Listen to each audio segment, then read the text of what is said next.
çıkan terör olaylarıyla... Gecenin sessizliğinde birlikteliğimiz devam ediyor. Sıradaki parça.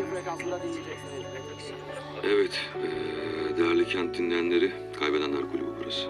Değerli dostum Mete Avunluk ve ben Kaan Çaydamlı. Her pazartesi, salı ve perşembe olduğu gibi Kent FM, Gümüşsuyu Tesisleri, Yenice stüdyolarında sizlerle beraberiz. Bu salı gecesi de neredeyse sizin gibi hemen hemen şu bir saat bitse de gitsek diye. Yani öyle bir ruh halindeyiz.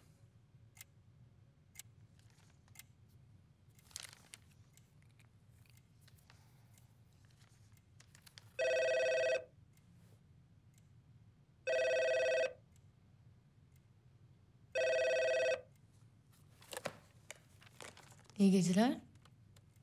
Kent FM. Bir saniye. Mete, bir dinleyici hatta bağlanmak istiyor. Bağla. Alo, iyi geceler. İyi geceler sayın dinleyen. Sizinle yatmış mıydık? Hayır, Bu gece ne yapıyorsunuz? sizi dinliyorum. Nasılsınız? Standart. Ben de standart. Allah standartına ayırmasın. Evet, bu gece ne yapıyorsunuz? Birazdan çıkıp bara gideceğim. Hangi bara? Bilmem, Sonra ne yapacaksınız? eve döneceğim. Yarın çalışıyorum. Hepimiz çalışıyoruz. Hepimiz çalışıyoruz. Hepimiz yatacağız. İşte ben bunu anlamıyorum ya. Niye ayrı ayrı yatıyoruz? Niye?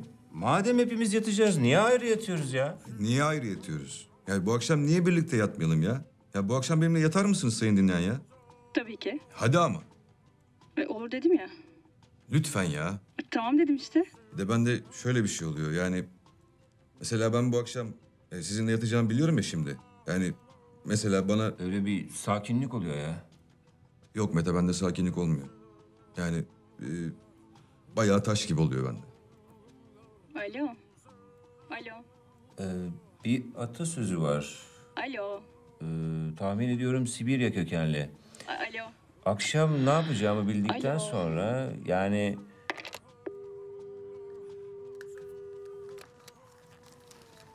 Hadi gidelim ya. Köfteye gidelim. Pompaya koşalım. Çarçur ediyoruz burada zamanımızı. Evet, değerli kent dinleyenleri. Kaybedenler Kulübü burası. Bu akşam da programı her zaman olduğu gibi Montana çetesine, hayatı ve kadınları öğrendiğimiz, hala öğrenmekte olduğumuz Kadıköy sokaklarına ve şehrin bütün kötü çocuklarına adadık. Burada sizinle sabaha kadar olmak isterdik ama takdir edersiniz ki sayın dinleyenler, bizim de bir seks hayatımız var. İyi geceler sayın dinleyenler. Tabii eğer böyle bir şey mümkünse.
Radyodan mı?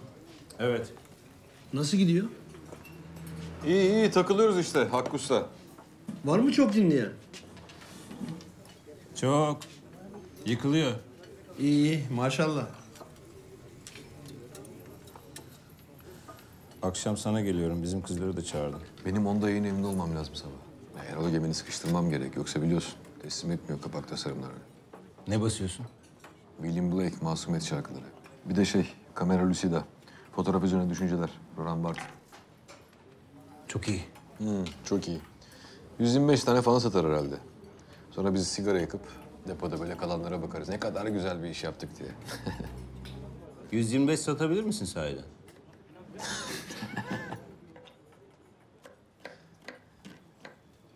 Hiç satmayan kitaplar basıp hiç dinlenmeyen bir radyo programı yapıyorum.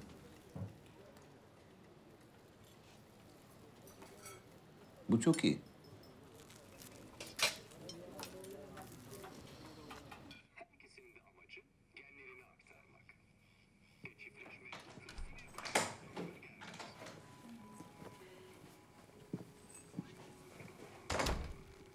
Selam Ayşe. Selam. Ben Sinem. Ne haber Murat? Standart. Senden? İyi. İş güç uğraşıyorum işte.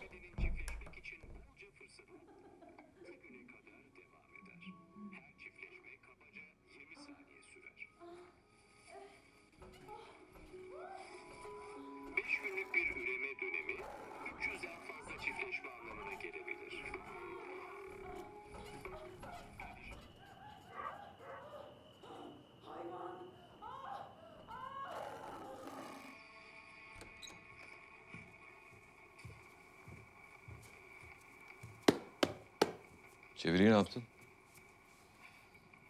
Başka işim vardı, onunla uğraştım. Neyle uğraştın?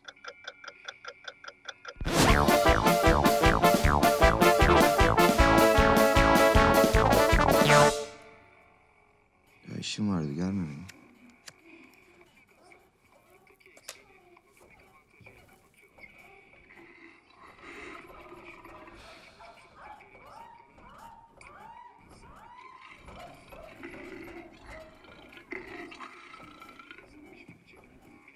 Bol şans.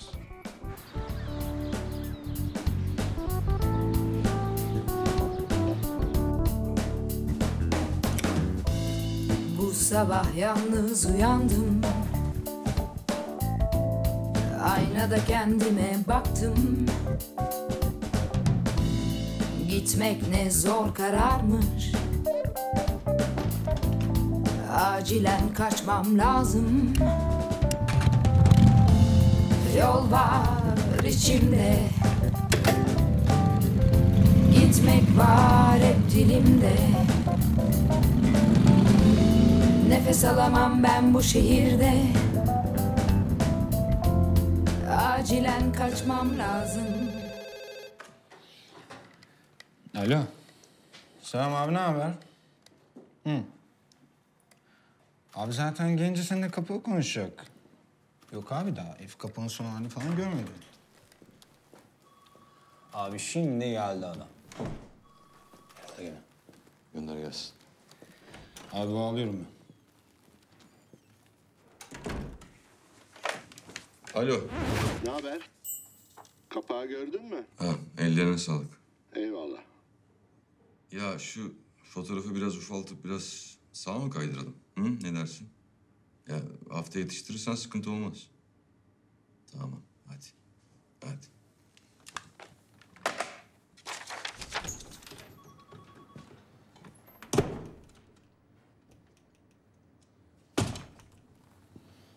Ne haber abi? Başlayayım mı?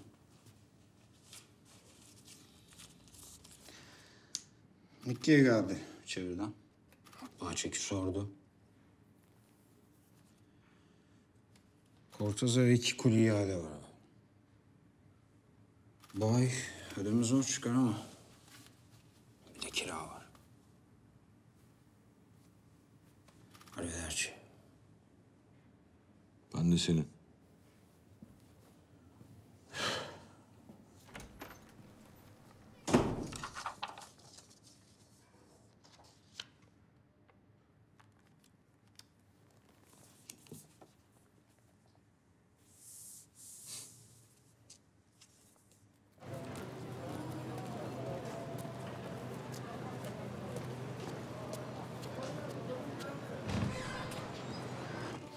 Viskiler geldi mi? Geldi abi, gel.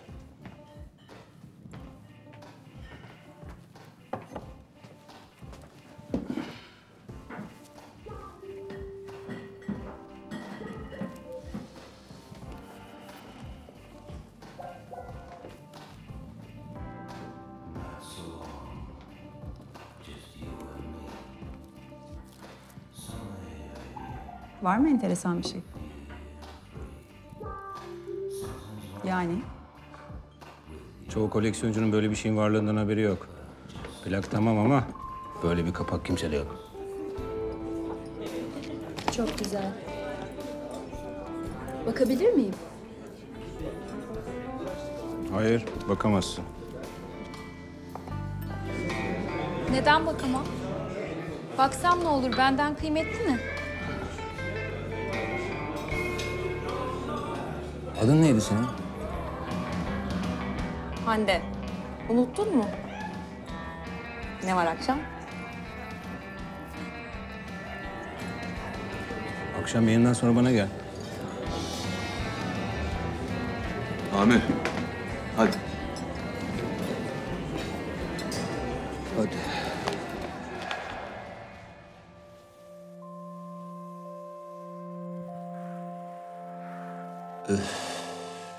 Eski sevgilimi hatırladım ya. Hangisini? Ya işte onu hatırlayamadım. Hiç birisinin sana sahip olduğunu düşündüğün oluyor mu? Ya da bir şeyin. Evet, evet fark ettim bunu. Her fark ettiğimde de gitmek istedim. Bazı insanlar aile kurmaya önem verirler. Yani buna değer verirler. Bazıları ise başka bir takım şeylere değer verirler. Bunlara değer verirken niye değer verdiğini düşünmez birey. Toplumun içinde erimiş olan birey. Yani toplum koleje girmeyi bir değer olarak sunduğu için artık o kişiliğini yok sayma halidir. Koleje girmek için yarışır. Üniversiteye girmek için yarışır. İyi bir işe girmek için yarışır. Güzel bir kadınla evlenmek için yarışır. Devamlı bir yarış ve kazanma zorunluluğu. Aslında kazanmak nedir ki? En büyük zaferi kazandığında bir Antonius olduğunu düşün. Paris'e geldiğini ve o takın altında olduğunu ve bütün insanların senin altında olduğunu düşün. Ve gücün en üstünde olduğunu. Yalnız kaldığın o anda ne oldu be? Şimdi ne olacak diyorsan kaybedensin sen. Hı? Kaybetmişsin. Yani o anda en büyük zaferin içinde kaybetmişsin. Peki bunun farkında olmak, yaşlı bir Kızılderili'nin dediği gibi hayatın bize sunamadıklarını mı sunar? Yani yoksa bir radyo dinleyicisinin dediği gibi sanat, yani diğer tüm şeyler gibi seks için midir? Yaşlı bir Kızılderili ne kadar yanılabilir? Bazen yanılabilir. Bazen susar, Bazen konuşmak ister. bazen dinlemek ister, Bazen yalnız kalmak ister. bazen arkadaş ister. Bazen gitmek ister. Gider bazen, Bazen gidemez. bazen hiç gidememekten korkar. Bazıları sonsuz neşeye doğar, Bazıları sonsuz gece. bazen ölür. Bazen ölemezsin. Bazen bütün koşullar uygunken bile ölemezsin. Bazen kendinden uzaklaşmak ister insan. Bazen gidersin. Sırf dönebilmek için. Bazen ağlarsın bayağı. Bazen ağlayamıyorsun baya. Bazen içiyorsun. Bazen çok ama çok fazla içmek istiyorsun da. Bazen sen zaten içmeye gidiyorsun. Bazen Acıbadem'den bir taksiye biniyorsun. Kadıköy diyorsun. Bazen yüzüne bile bakmıyor. Bazen bir kadın geliyor. Oturuyor karşına ve ağlıyor. Kadınlar hep ağlıyor. Bazen bir kadın sana en çok korktuğum şey bir kadının gözyaşıdır diyor. Kendi adına. Eğer çok sevdiysen diyor. Eğer çok sevdiysen. Oysa bilmiyor ki sevmek de bir ana ait.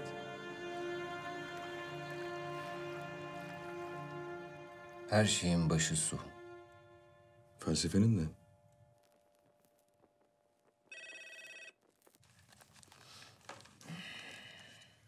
Alo, iyi geceler. Merhaba sayın dinleyen. Sizinle yatmış mıydık? Anlamadım. Teknik olarak kadın mısınız? Evet, ya, biyolojik olarak da tabii. İlk açılışınız ne zaman yapıldı? Ne açılışı? Açılış. Açılış yani ilk pompa. La pompa. Il pompino. Le pompier. Daha yapılmadı. O zaman sizinle birkaç yıl sonra konuşacağız. Neden? Çünkü bu akşam 20. yüzyılın en popüler pozisyonlarını oylayacağız. Aramak isteyenler için numaramız 212 272 1065. Kent FM Kaybedenler Kulübü burası.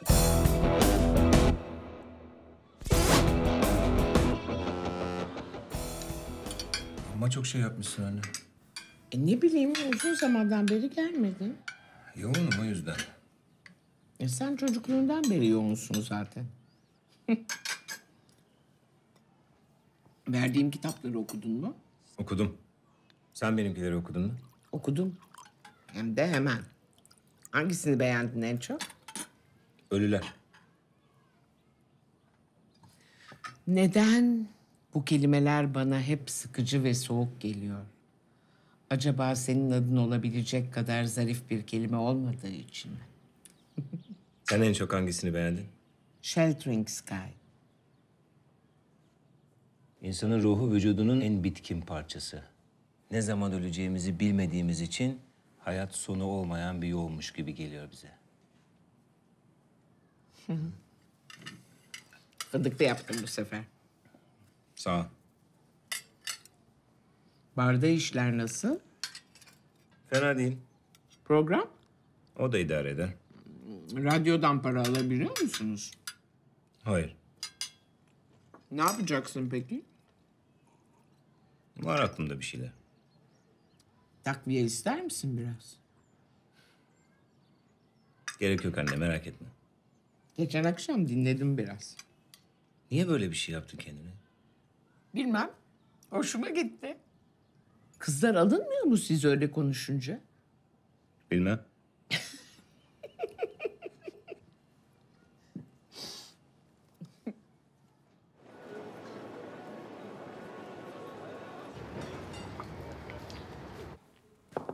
Gel.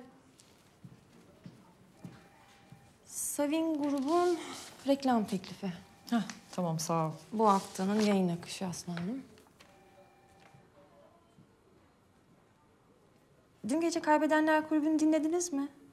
Hayır neden? Şikayet telefonları gelmiş. O 8-10 manyak her programı şikayet ediyor zaten. Bu sefer biraz daha fazla. 385 tane şikayet gelmiş. Kaç dedin? 385. Hatlar kilitlenmiş. Ne olmuş? Yayında bir bayan dinleyene yatma teklif etmişler. Sonra da 20. yüzyılın en popüler seks pozisyonlarını oylamışlar.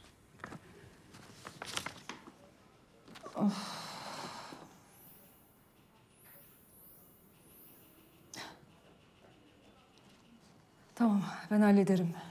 Peki. Ha Buket, Efendim? hangi pozisyon birinci olmuş? Geçenlerde Cuma'ya gittim. Ne zaman? Salı. Ben salıları gidiyorum. Daha sakin ol. Benim boxerlarım eskidi ya.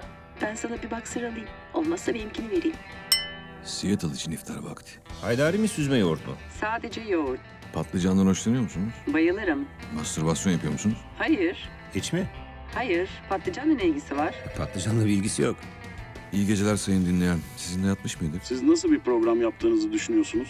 Dostum biz prensip olarak düşünmüyoruz. Ben dün geceyi hatırlamıyorum. Ben 1980 sonrasını hatırlamıyorum. New York için iftar vakti. Zamanımızı çarçur ediyoruz ya burada. Hadi Olimpos'a gidelim.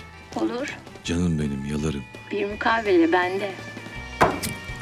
Kim bu Erol Egemen ya? Hakikaten kim lan bu Erol Egemen? Ya who the fuck is Erol Egemen ya? Bana kalırsa hayat yanlış zamanda yanlış yerde olmaktan oluşur. Ne yaptın hayatta? Yani 500 milyon dolarlık bir satış mı yaptın yoksa Süveyş kanalında 2 yere geçtin mi? Ben Cem Akaş'ın kitabını istiyorum. Şüphesiz. Olur mu? Şüphesiz. Gelip alabilir miyim? Absolutely. En sevdiğiniz pozisyon ne mutfakta? Hepsi. Efendim? Hepsi.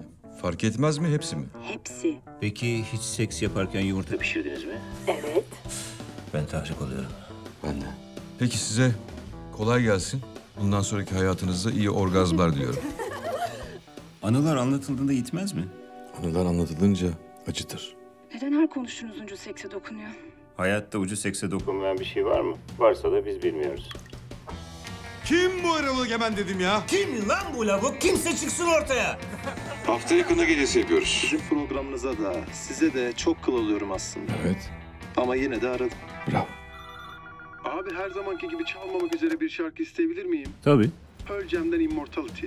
Memnuniyetle seni dinleyen. Pearl Jam'den Immortality çalmıyoruz. Kına gecesini açıyoruz. Fasulyeye yarım kilo şeker koyan herkesi kınıyoruz. Orhan Gencebay'ı sevmeyenleri kınıyoruz. George Best'i sevmeyenleri kınıyoruz. Evinde balyoz bulunanları kınıyoruz. Siz rockçı değil misiniz? Neden Türkçe çalıyorsunuz?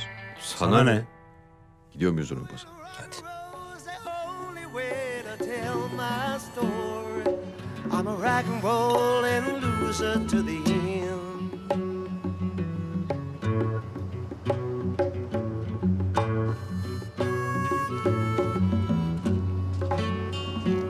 There've been clowns, there've been jokers, I've played to prostitutes and queers. We slowly died together through the years. I've been turned out, turned on, turned around, turned down. I've been built up, beat out, set up, drink my cup. I've been a ooh, oh, I've been a ooh.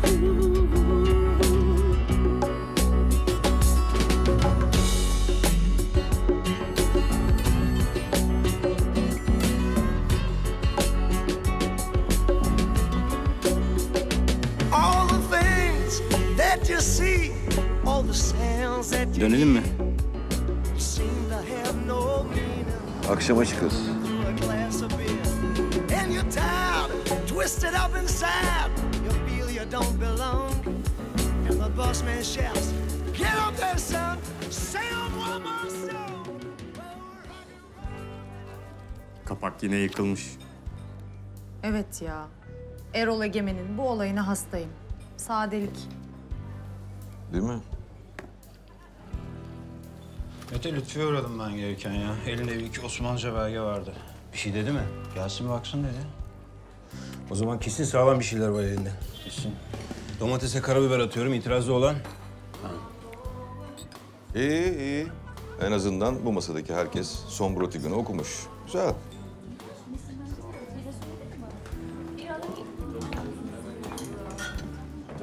3 saat sonra rakı içmeye başlayacağım.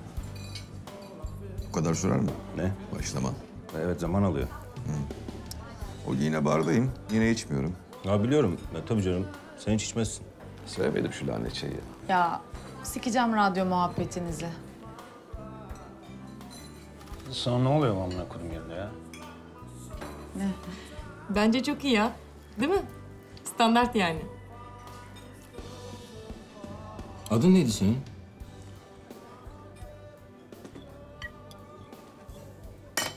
Göt. Çok Anglo-Sakson bir isim. Nottingham'ın içinden misiniz? Dikkat et, Kadıköy'de zemin kaygandır. Düşmeyesin. Çok adisiniz. Ne yapayım kızım, hatırlamıyorum. O kadar kadını ben de hatırlamam. Genetiğinde yok kızım. Hayır yani neden bir kadın yetmiyor? Ya mesele yetip yetmeme meselesi değil. Bazı adamlar var, bir hatunla 60 yıl falan geçiriyorlar beraber. Bazıları da geçiremiyor işte. Bu. Ama sürekli bir stok durumunuz var yani. 4 tane 5 tane değil ki. Neden bu kadar çok olmak zorunda? Heather oluyor. Yani oluyor da ondan. Yani derin bir mevzu değil. Takma yani. İyi. Orhan Veli ne demiş? Ne demiş abi? Ne bileyim abi, mutlaka bununla da ilgili bir şey demişti. Absolutely. Hadi.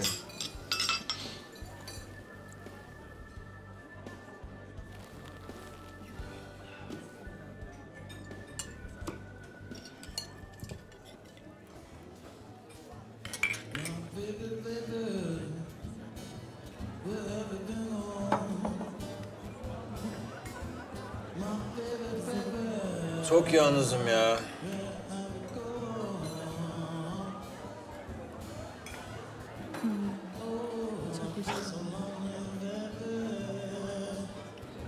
Sen ne diyorsun ya?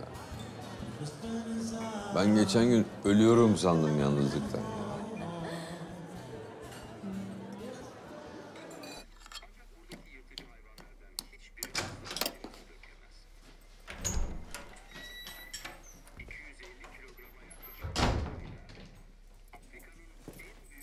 Ne haber? Standart.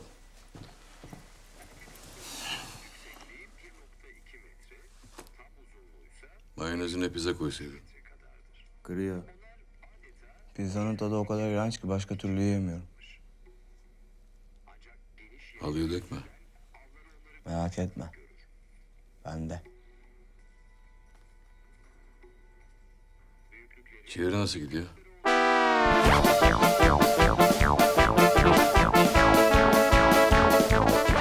İyi iyi. Bayağı ilerledim.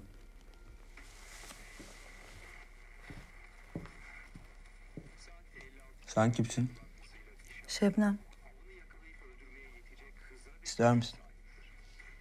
Yok sağ ol. Nasıl gidiyor Şebnem? Standart. İyi, iyi. Allah standarttan ayırmasın.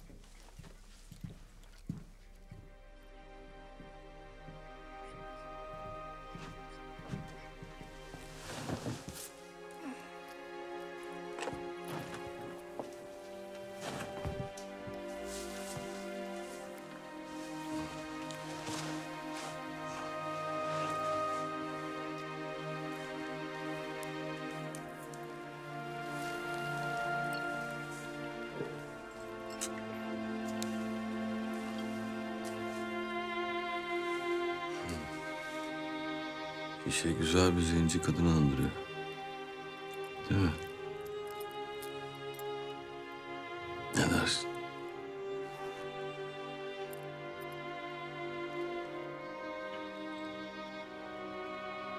Sıvı. Zamansız öldürülmüş bir ejderin kanı gibi. Köpürerek yüksek.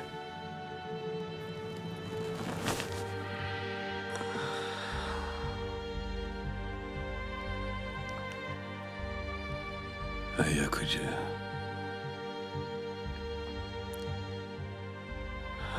Yalnızlık kadar.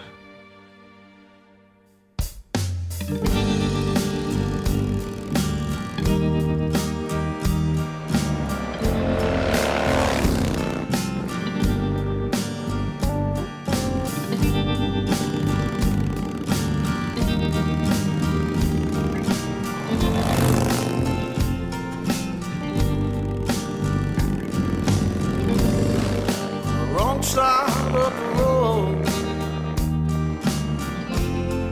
in the dark and cold, staring at the signs that trouble my mind.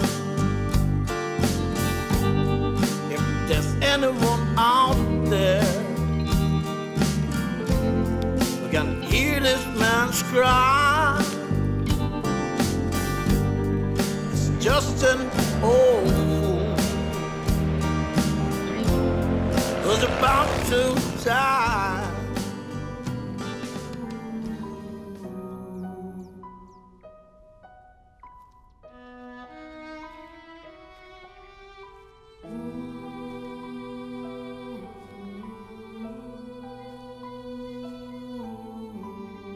Yol zamanın bir fonksiyonu değildir. Hız yolun zamana bölünmüş halidir. İvme ve sürtünme katsayısı bizi ilgilendirmez. Yolda olmak bir hıza sahip olmayı gerektirir. Aksi durum yolda durmaktır. Durmak sıkıcıdır.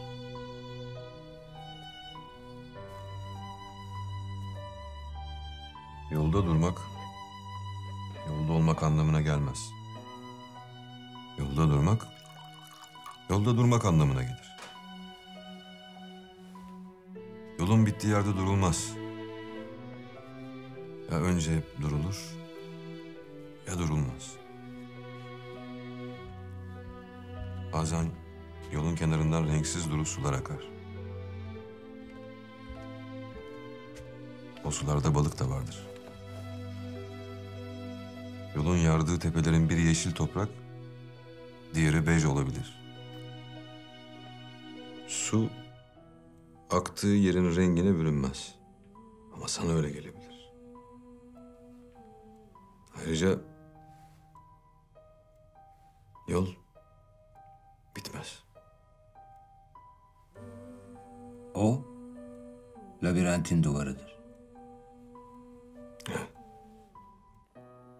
Yol asla bitmez. Kaybedenler Kulübü burası. Telefon numaramız 212 272 1065.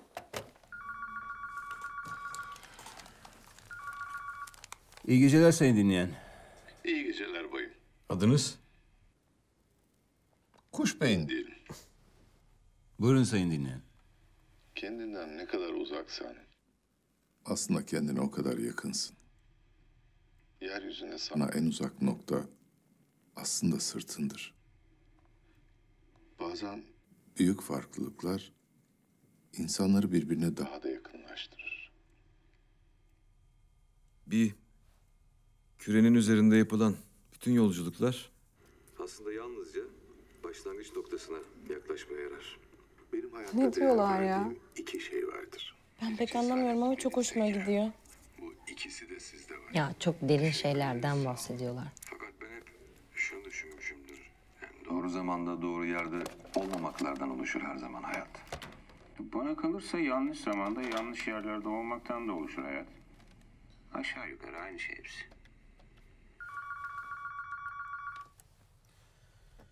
Buyurun sayın dinleyen. Alo. Adınız?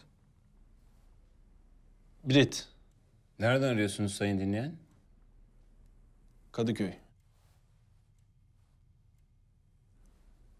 Çok yalnızım. Yalnızlık adamı kancı yapar be Brit. Allah belamı versin. Yalnızlıktan kusacağım vallahi. Ben de Brit, ben de. Yine sabah olacak. Yine yeni bir gün başlayacak. Ve ben yine öleceğim. Betsin yani. Evet. Hayat çok boktan. Şöyle bir şey yapalım o zaman. Seni Kadıköy Bedlik Amiri yapalım. Ya, arada bir ara işte bizi. Rapor ver olur mu? Tamamdır. Ya bir ağım çekelim de şu üzerimizdeki gerginliği atalım ha. Ağım mu? Ağım. İşte yoga gibi ya. Acı badem unlu mamulleri. Hadi hep beraber bir om çekelim ya.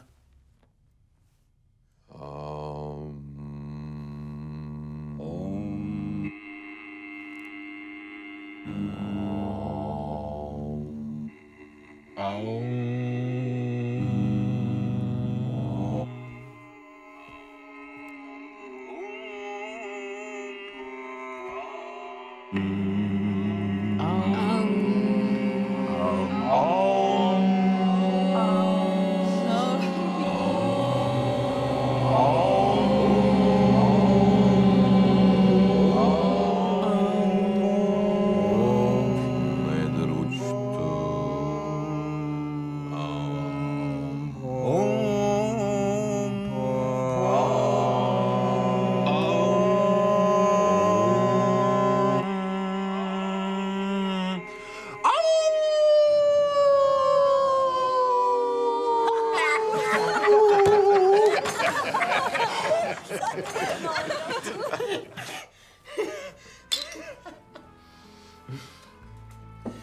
Senin için Brit. Özletme kendini.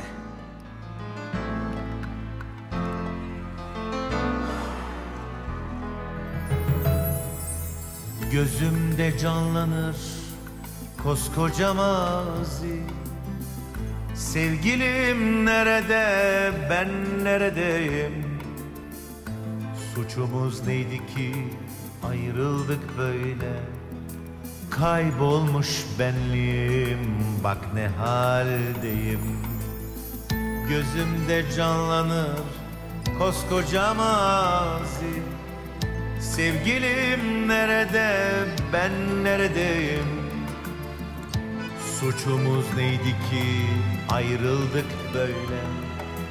Kaybolmuş benliğim, bak ne haldeyim. Efkarım birikti sığmaz içime. Bin sitem etsem de azdır kadere. Gülmeyi unutan yaşlı gözlere mutluluktan haber ver dilek taşı.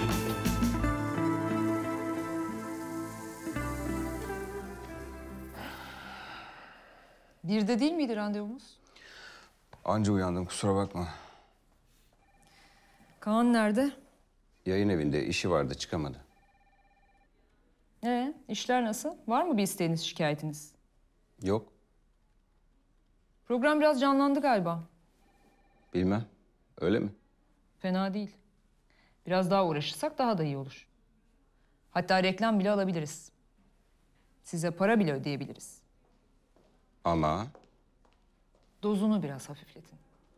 Son haftada 600 şikayet geldi ve ikinci uyarıyı aldık. Kapattıracaksınız radyoyu. biz ne konuşacağımızı, programın nereye gideceğini planlamıyoruz ki. Serbest çağrışım gibi bir şey. Yayında geğirip küfretmeniz ya da arayan her kadına yatma teklif etmeniz şart mı? Bilmem, şart değil mi? Geçen akşam 40 dakika pırasa tarifi anlatmışsınız. 45 dakikada erken boşalma. Yok mu başka bir şey? Bilmem. Var mı? O akşam öyle denk gelmiş, ne yapalım? Ya bundan başka şekilde program yapamayız biz. Tarzımız bu. Onu anladık. Ama burası Türkiye. Kapatırlar radyoyu. Kaan'la konuş. İyi bir şey yakaladınız, kaçırmayın derim. Ben desteğe hazırım isterseniz.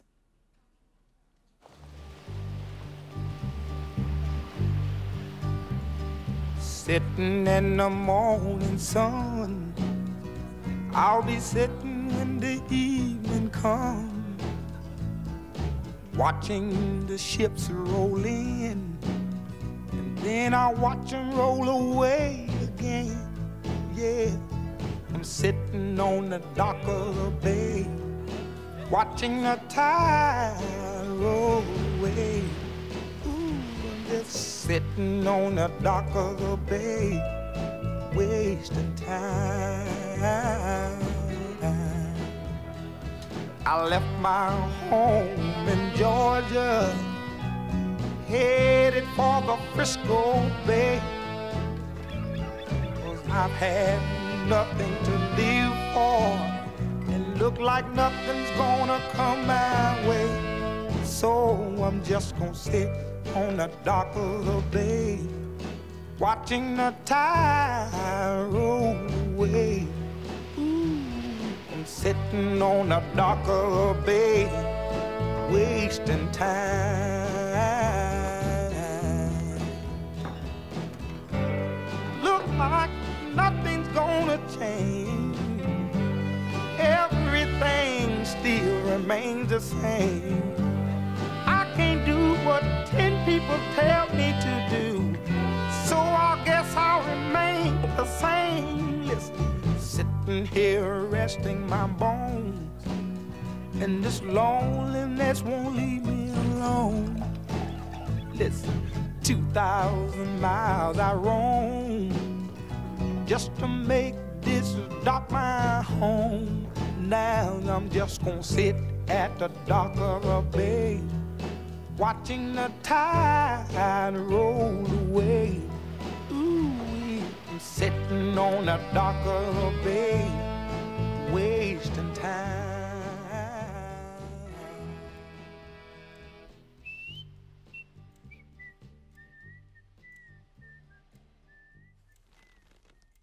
İyi geceler değerli Kent dinleyenleri. Kaybedenler Kulübü burası.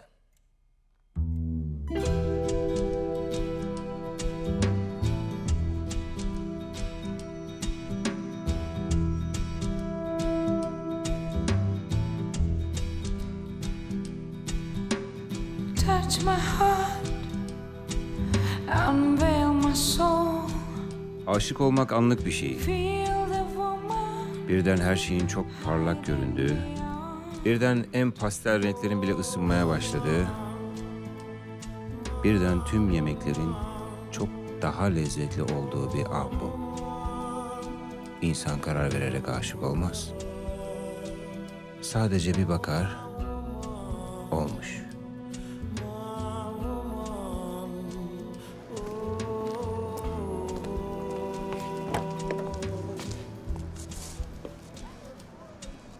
Bir daha ne zaman göreceğim seni? 3 gün sonra Beşiktaş iskelesine gelirsen görürsün. Adın neydi be?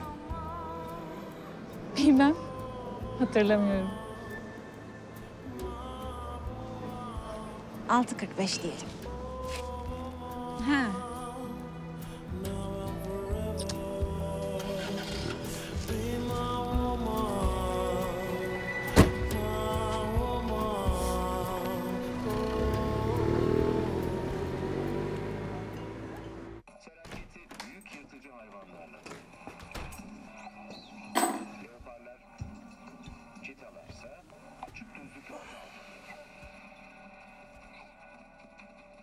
Ne yapıyorsun?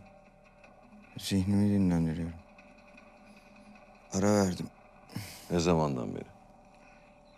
2, 3, 6, 8... Çok olmadı ya. Oğlum, duman gibi bir hatunla tanıştım. Dağıttı beni. Adı ne? Bilmiyorum. Nerede? 3 gün sonra Beşiktaş iskelesinde buluşacağız. 6.45'te. İyi. Beşiktaş'taki Beşiktaş iskelesi mi? Kadıköy'deki Beşiktaş iskelesi mi?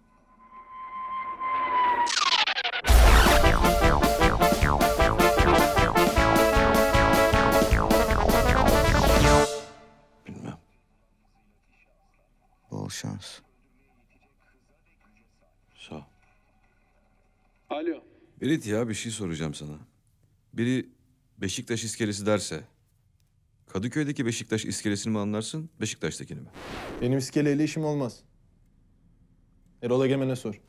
Ya tamam da hangisi? Ben Kadıköy anlarım. Ben de. Ben Beşiktaş'taki anlarım.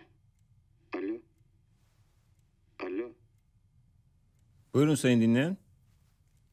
Televizyonda çok güzel bir aslan belgeseli var oğlum.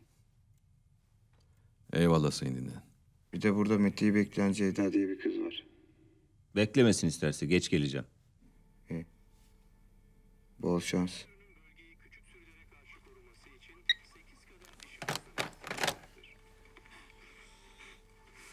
Geç gelecekmiş. Tamam. Ya radyoyu açsana.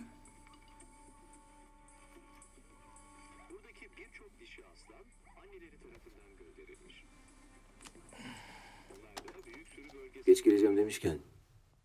Geçen gün erken geldim. Nasıl? Anlatayım. Her zamankinden farksız bir sabahtı. İnanılmaz bir rüzgar vardı dışarıda. İnce de bir yağmur başlamıştı. Hafif bir kahvaltı için oturmuş, kahvemi koymuş. Kibrit kutusu büyüklüğündeki beyaz peynirden yiyordum. Kahve ister misin dedim. İstedi. Kahvesini aldı, yanımdaki sandalyeye oturdu. Yağmuru ve bir türlü gelemeyen baharı dinliyordu. Önümde duran çilek reçeline meylettim. Kaşıkla az bir şey aldım. Kaşığı ağzıma götürürken boynuma reçel damladı. Ben kaşıkla almak için hamle yaptım. Elimi tuttu. Kenara itti. Gözlerimin içine baktı. Zamanı bekletti. İşaret parmağının ucuyla reçeli boynumdaki çukurdan sıyırdı. Dudaklarıma götürdü. Yavaşça reçeli dudaklarıma yaydı. Kalanı yavaşça kendi dudaklarına sürdü. Diliyle dudaklarını ıslattı. Reçeli tattı. Ne anlatıyorlar ya? Yağmur hızlandı. Rüzgara karıştı. Bana doğru döndü. Başını bana doğru eğdi. dudaklarını benimkilere değdirdi. Hafifçe dudaklarımdaki reçeli tattı. Ben de onun dudaklarını tattım. Dudaklarını geri çekmeden önce dilinin ucuyla son kez dokundu dilime. Dudaklarımı yaladı. Ayağa kalktı. Beyaz gömleğinin eteği içindeki kısmını çıkardı. Düğmelerini açmadan gömleğini göğsüne kadar sıyırdı. Sütyen giymemişti. Beni kendine döndürdü. Yavaşça tişörtümü sıyırdı. Kucağıma oturdu. Yavaşça, usulca tenime değdirdi. Göğüs uçları göğsüme değdi. Eteğimi sıyırdı. Sonra...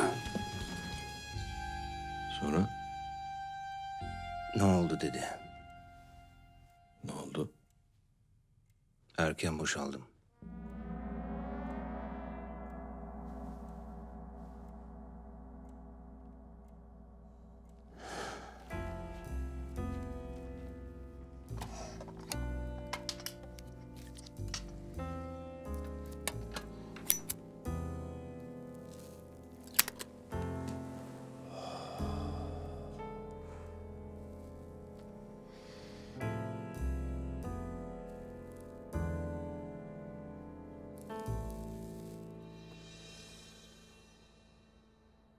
Kafayı mı yediniz siz? Ne oluyor ya? Daha ne olacak? Neredeyse bütün İstanbul'a telefon seksi yaptınız. Hadi radyoyu kapattırmanızdan vazgeçtim. Hapse attıracaksınız hepimizi. Abartmayalım. Söyledim, bir daha söylüyorum. Burası Türkiye. Bu Amerikan rock'n'roll. Ben hiçbir şey takmam tavrını yedirirler adama. Ya, istersen bırakalım. Ben onu demiyorum. Ama yumuşatalım biraz sohbetleri. Programın da sizin de önünüz açık. Kaçırmayın bu fırsatı. Fırsat kaçırıp kaçırmama derdi değil ki bu. Gelin şu işi profesyonelleştirelim. Program başına size telif verelim. Siz de rahat edin, ben de. Gerek yok ya. İyi böyle ha. Anlamadınız galiba. Program için size para ödeyeceğim diyorum. Yani benim keyfim yerinde. Benim de. Öyle ya da böyle. Mutlaka bir şey alacaksınız.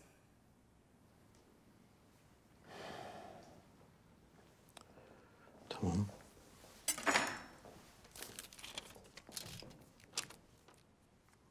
Alabilir miyim? Bire yazıyorum. Viskidir. Taksi. Taksi. Sonrasında köfteler. Ya, köfteler var.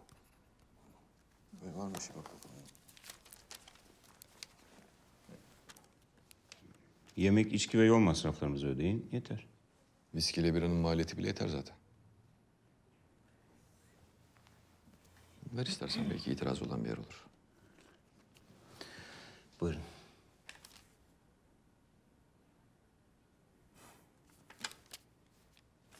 Tamam. Çikolata yazmayı unuttuk. Fucking Jesus Christ.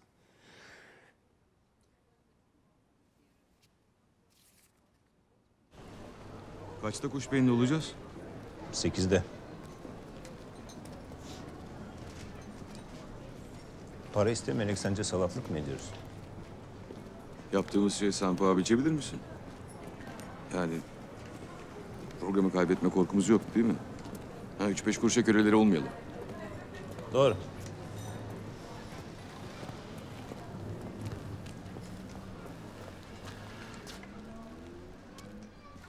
Kadıköy'deki Beşiktaş iskelesi olduğuna emin misin? Niye bu kadar zahmet ettin? İnfilak ettik. Olur mu öyle şey canım? Her zaman gelin.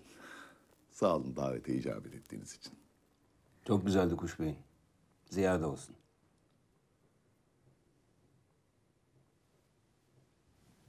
Dünyanın farklı iki noktasında aynı nefesi üfleyebiliyorlar. Doğru vallahi. Storyci'nin bastığınız yeni kitabını aldım. İnsanlar Öteyi. Çok güzel bir metin gerçekten. Öyle ama depoya gömeceğiz onu da. Kaan'dan başkası da basmazdı zaten o kitabı. Bu da benim şansım olmuş. Siz basmasaydınız ben okuyamayacaktım.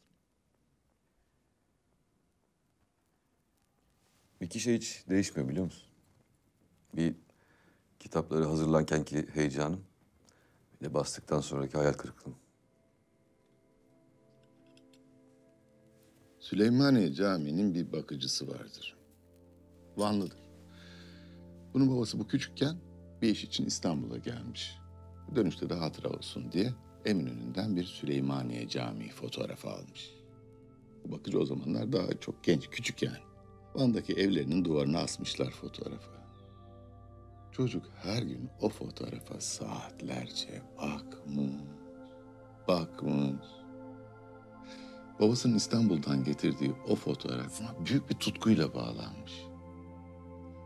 Artık hayattaki tek ideali o camiyi görmek olmuş. 20'li yaşlara geldiğinde de İstanbul'a gelmiş ve doğru Süleymaniye Camii'ne. Camiyi görmüş.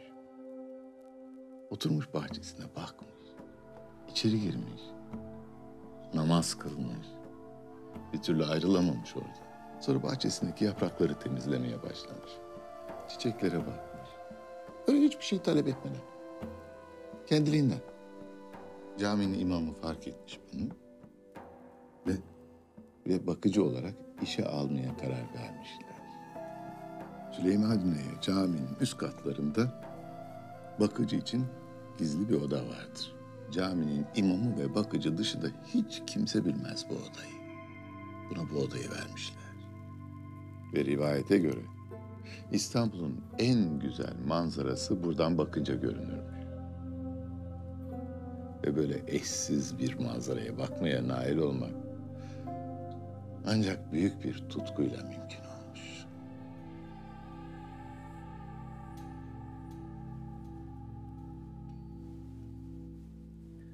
Eyvallah.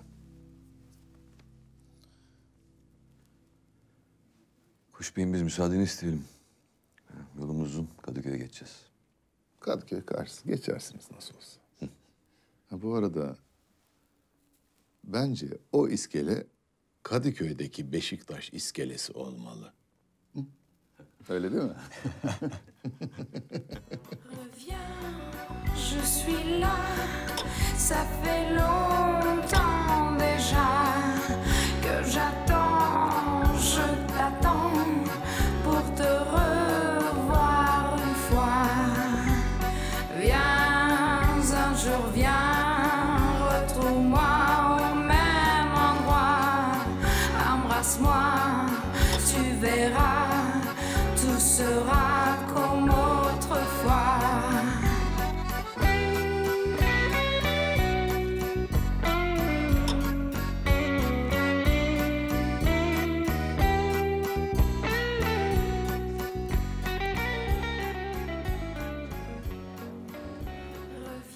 Doğru iskelede olacağım nereden bildin? Bilmem. Bir şekilde geleceğini tahmin ettim herhalde. Ya o kadar emindin yani. Senin emin olmanı istedim. Gerçekten bir daha beni görmek istersen bir yolunu bulur gelirsin dedim. Anladım. Ha. Bir tur test. Kesinlikle.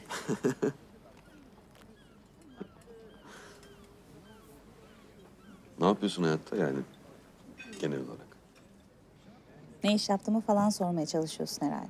Hı. Mimarım ben. Berkan Smith diye uluslararası bir mimarlık şirketinde çalışıyorum. Güzel. Mimariyle ilgiliyim. Ne zamandır? 4 gündür.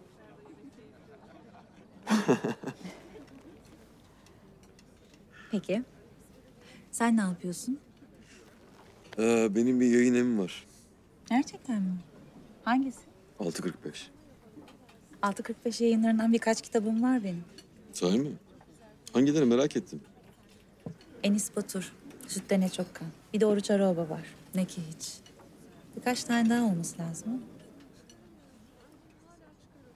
Yavaş rüzgarı altına alıp denize gittim artık. Güzel kitap. Güzel kitap.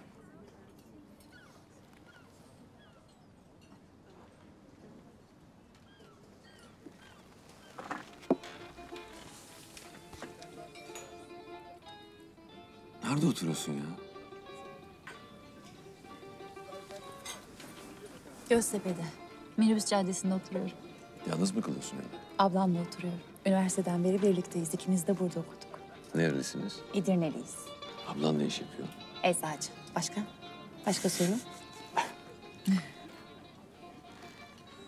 Sen başka neler yapıyorsun? Ben biraz fotoğraf çekiyorum vakit oldukça. Bir de ufak bir radyo programı var. Ne güzel şeylerle uğraşıyorsun ya. Seninkiyle kıyaslandığında hayatın birden çok sıkıcı göründü.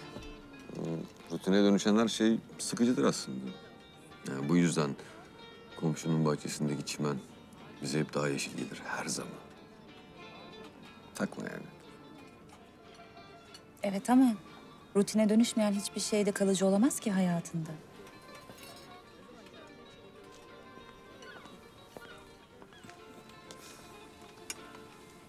Kahve? Orada. 2 tane orada kahve.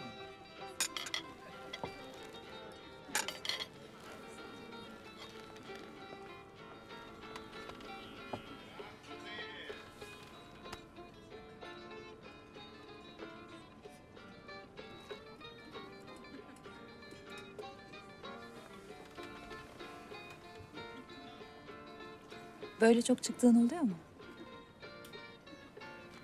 Öyle. Böyle.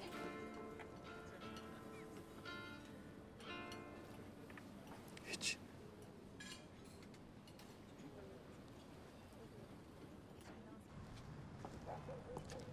Abicim şu motorunu al da ben çıkayım.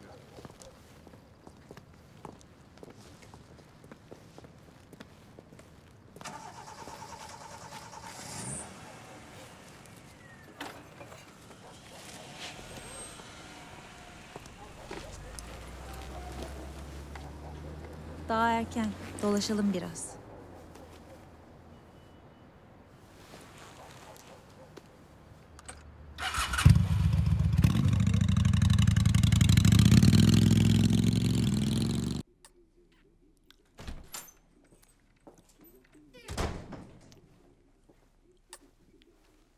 Ne haber? Standart. Doğru iskeleye gittin herhalde. Ha, evet. Dondurma kaldı mı? Ayırdım sana.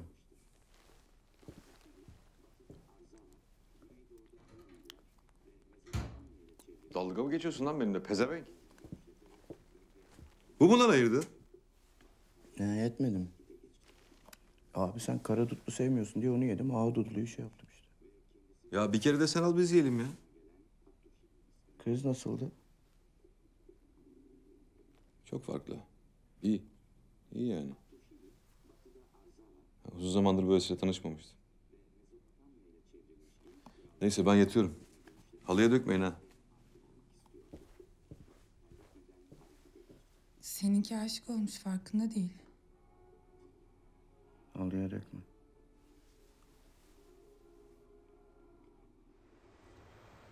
Galiba en çok düşündüğüm konulardan biri bu. Kaybedecek bir şeyinin kalmaması özgürlük galiba.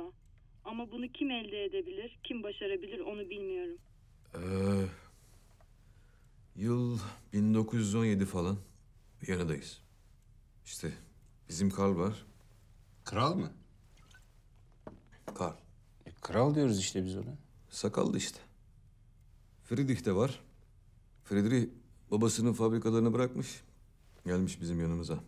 Biz orada bir çatı katında üçümüz teorisyenlik yapıyoruz. Hiç unutmuyorum. Kahve içiyoruz. Bu Karl kim ya? Ay çöreği yiyoruz. Alman futbolcu galiba. Gün dedim Karl'a ya.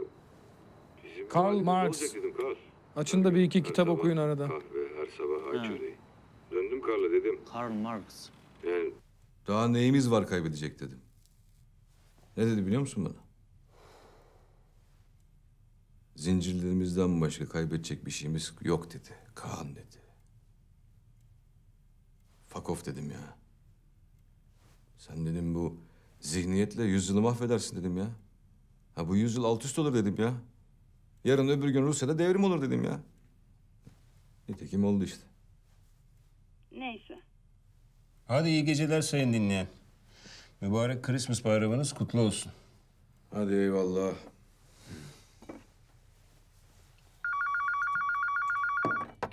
Hatta bir dinleyici var. Alo, Erol Egemen. dinliyor musunuz? Buyurun sayın dinleyen. Ne konuştuğunuza dikkat edin. Nasıl sayın dinleyen? İnsanların dinini, adetlerini ağzınıza sakız yapmayın. Haddinizi bilin, yoksa bildireceğiz. Nasıl bildireceksiniz? Şüphen mi var? Var tabii. Şüphen olmasın. Bugün radyoya motorsuz gelmişsiniz zaten.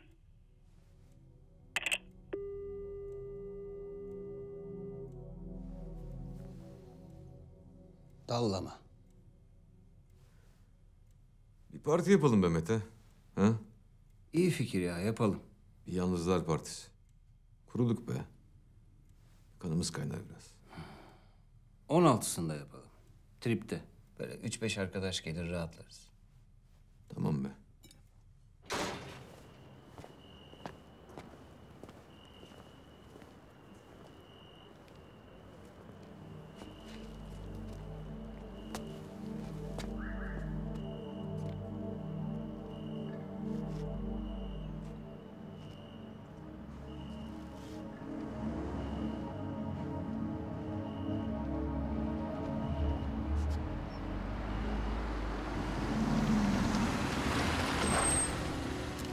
Atlayın çocuklar. Bu ara sizi ben alayım. Eyvallah Çakal.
Hattusha was divided into two districts, the lower and the upper city.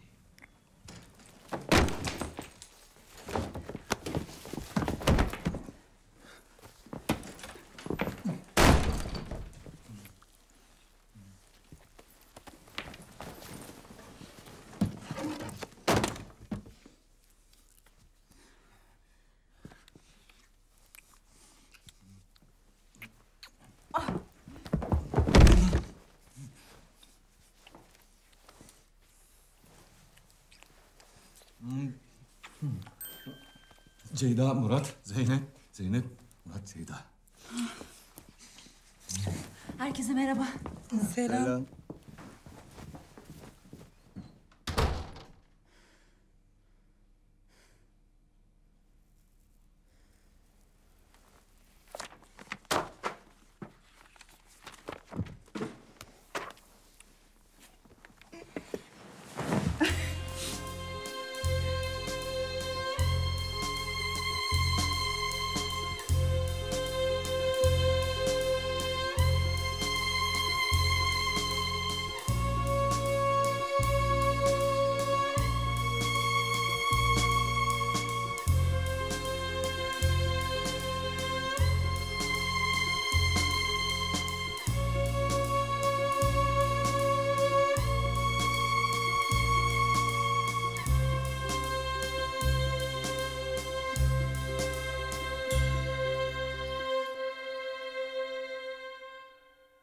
My man got a heart like a rock cast in a sea. My man got a heart like a rock cast in a sea.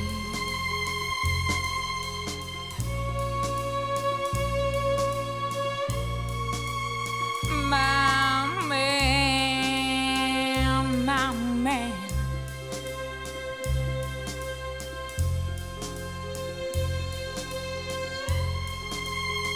My man.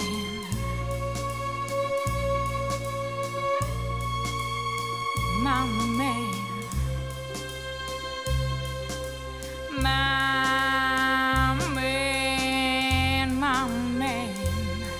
Got a heart like a rock cast in a sea. My man.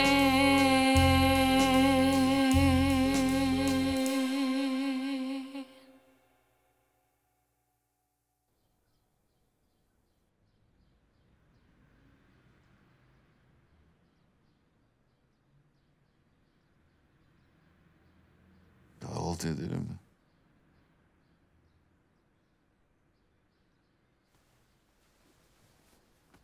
Hadi.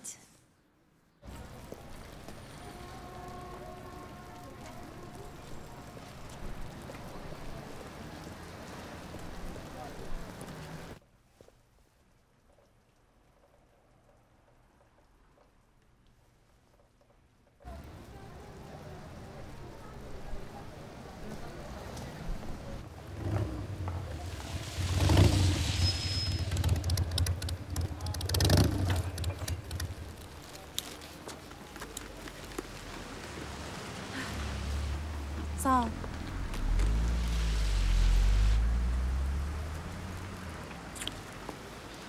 Dönünce ararım seni.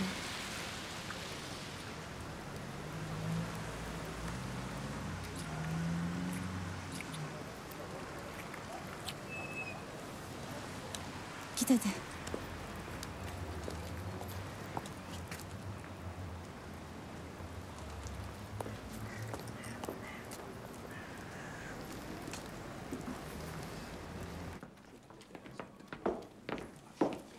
Neredesin Zeynep? Seni bekliyoruz.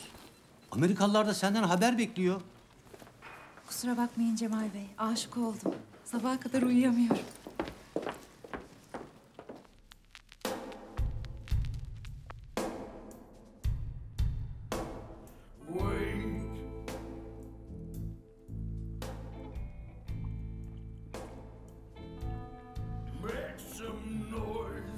Program çok konuşuluyor. Galiba. Anlamıyorum yani. Yaptığımız şey sonuçta popüler kültürlük değil. Orası kesin. Ne diyorsun? Bu kadar tutulması saçma değil mi? Bilmem. Geçen gün programı dinlerken ben de düşündüm. Kimsenin açık açık konuşmaya cesaret edemediklerini konuşuyorsunuz. Bu da insanlara samimi geliyor.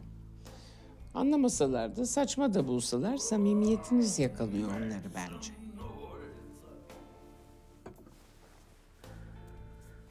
Bilemiyorum ya, çözemedim. Tehdit edenlerden bir şey çıktı mı? Yok ya, ne çıkacak? Birkaç manyak arada bir arayıp duruyor işte.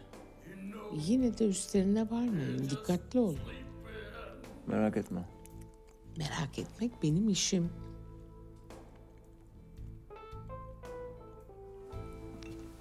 Sana bir şey soracağım. Sence ben çok mu boş yaşıyorum? Sen ne düşünüyorsun? Bilmem. Yok. Ben hep istediğimi yaptım. Zamanı geldi İngiltere'ye gittim. Zamanı geldi evlendim. Zamanı geldi çocuk doğurdum. Ama her şeyi istediğim zamanda istediğim gibi yaptım. Bazen bedel ödedim ama hep istediğim gibi yaşadım.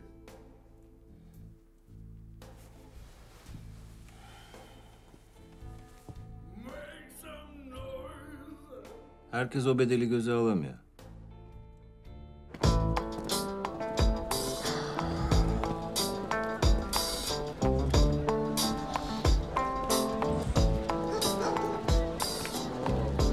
niye gelmiyor?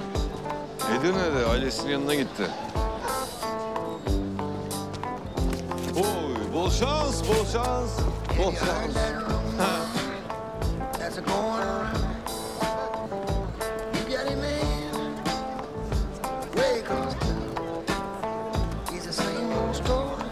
Bu ne lan?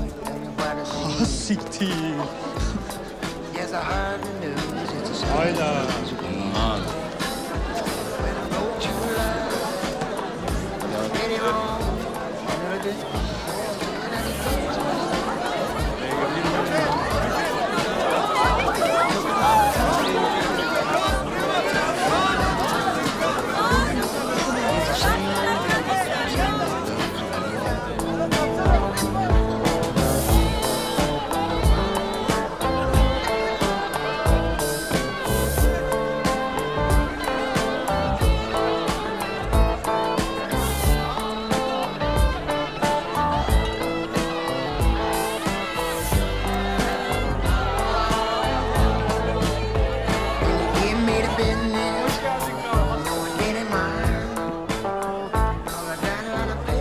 Ya çok hoşuma gidiyor. Her şeyi çekinmeden konuşuyorlar ya. İnanılmaz.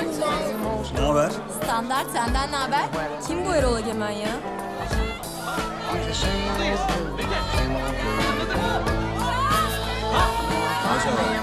O değil de ben var ya Mete'nin büyük hastasıyım ya.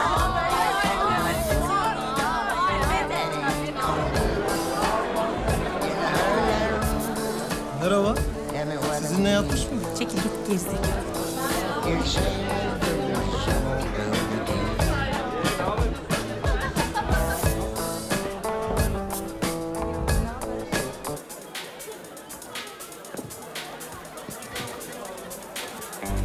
Mete sen misin? Bazen.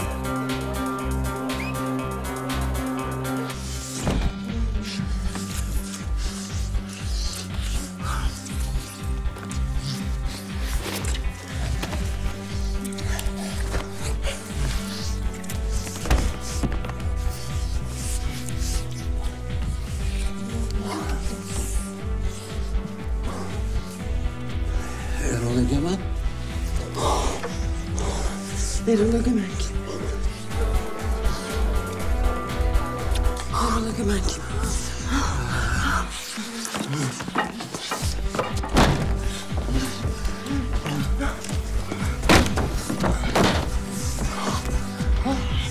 Kim bu Erol Egemen?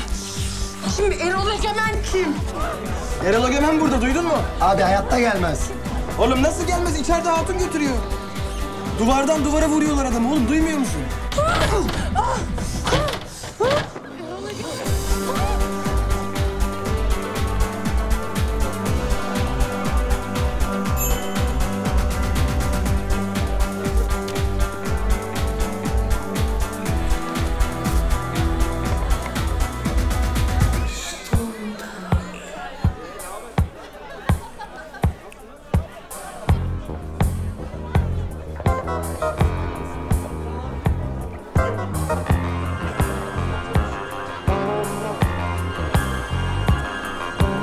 Pencerede oturmuşum, oturmuş. Türküler tutturmuşum.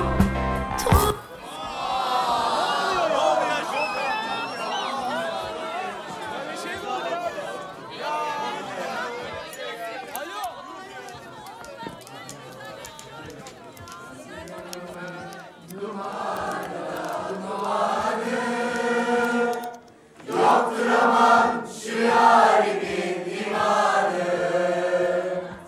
Sigaramın dumanı da dumanı. Yoktur aman şu yârimin imanı. Sigaramın dumanı da dumanı. Yoktur aman şu yârimin imanı. Bağırıyorum,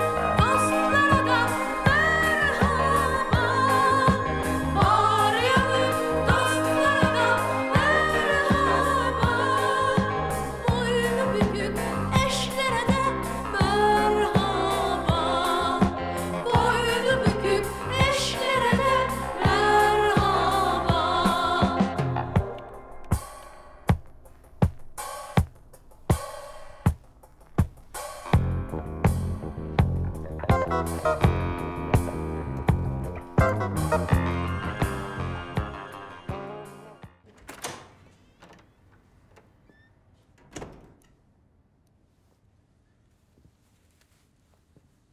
bankadan aradılar. Bu ay kredi yatmamış. Tamam hallederim. Kim? Bir de kira var.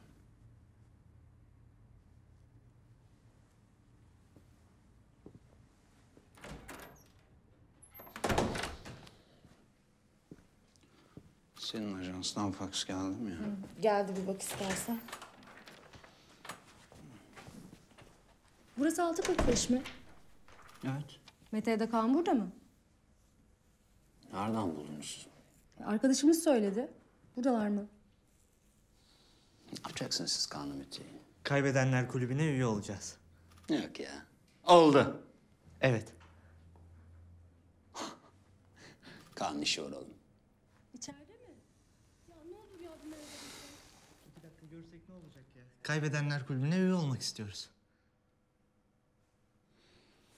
Ne kulübü? Ne kulübü lan? Kaybedenler Ya siktir git lan! Ama ne kulübü?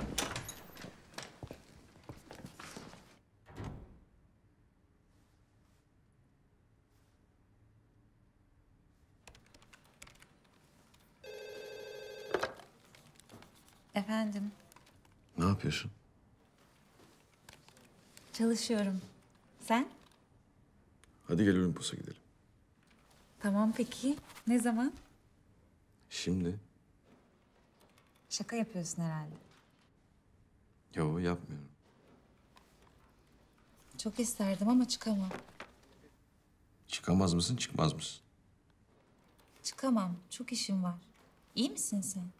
İyiyim, iyiyim. Ya hadi gel kafamızı dinleriz işte. Çalış çalış nereye kadar? En kötü ne olabilir ki? Kovulurum. Başka iş bulursun. Gelemem, bitirmem gereken bir sürü proje var. Ama istersen kahve için çıkarım. Boş ver. Akşama görüşürüz. Tamam, görüşürüz.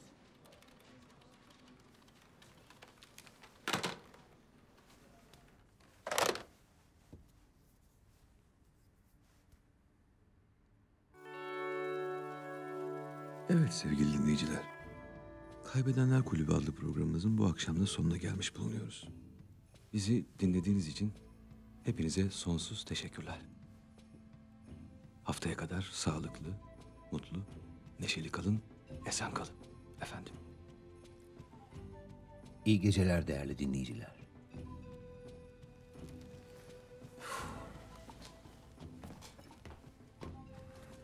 Ne yapıyor bunlar?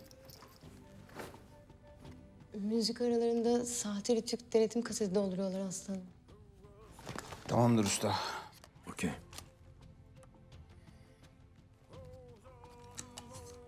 Aklıma ne geldi biliyor musun Mete?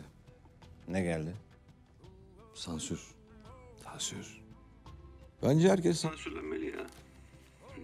Yani devlet sadece televizyonları, radyoları, gazeteleri değil. Öyle dergileri, hatta düşünceleri bile sansürlemeli. Ya herkesin kendi düşüncesine sahip olması ne demek ya? Manyak mıyız biz? Yani... Hatta etrafta bence otosansür ajanları dolaşmalı. Gerçekten. Bence radyo cezaları yetmez ya. Düşüncelere de ceza kesmeliler. Kadın mı düşündün? $1000. O kadınla seks mi düşündün? $2000. Biz o zaman zengin ettik Rütü'yü be. Hatta bir dinleyici var.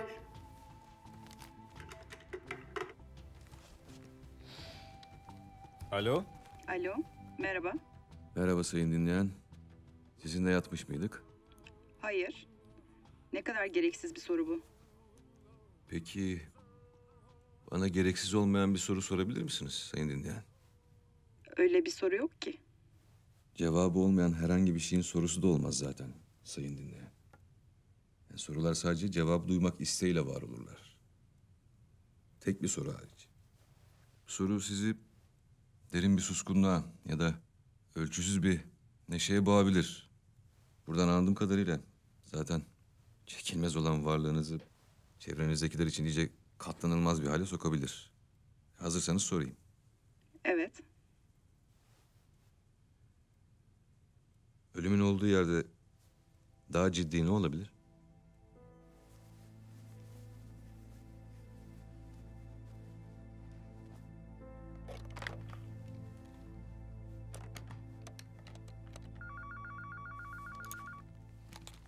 Hatta biri var. İyi geceler sayın dinleyen. Sizinle yatmış mıydık? Alo, İyi geceler sayın dinleyen. Buyurun. adım Hakan. Uzun zamandır sizi aramayı düşünüyordum. Ama bu gece söylediklerinizi duyunca cesaretlendim. Buyurun sayın dinleyen. Kısa kesmenize gerek yok. Nasıl başlasam? Ressamım ben. Annemle oturuyorum. Daha doğrusu oturuyordum. Bir yıl önce kaybettim annemi. Çok yakındık. Resmi o başlatmıştı beni. Böyle bir üzüntü, böyle bir acı yok. Anlatamam size. Aylarca yiyemedim. Uyuyamadım, çizemedim. Sonunda da dayanamadım. Bitireyim, kurtulayım bu acıdan dedim. Nasıl olsa kimse fark etmez yokluğumu dedim. Hatta güzelce de ayarlamıştım ne zaman nasıl yapacağım. Size saçma gelecek belki ama... Yapmadan bir gece önce sizin programa rastladım. Oturdum, sonuna kadar dinledim. Yalnızlıkla öyle güzel dalga geçiyordunuz ki. Bir sonraki akşamınkini de dinleyeyim, ondan sonra yaparım dedim. Farkında olmadan baktım ki sürekli sizin programı bekler oldum. Beklerken de bir baktım ölmeyi unutmuşum. Programları kaydedip gündüzleri de dinliyorum. Her programı değil herhalde. Biraz var. Ben size teşekkür etmek için aramıştım aslında. Eyvallah sayın dinleyen. Nereden arıyorsunuz? Pendik. O zaman size de bir Pendik Beddik amirliği verelim. Tabii kabul ederseniz. Çok sevinirim. Tamam o zaman. Arada raporlarınızı bekliyoruz ha. Her şey için sağ olun. İyi geceler.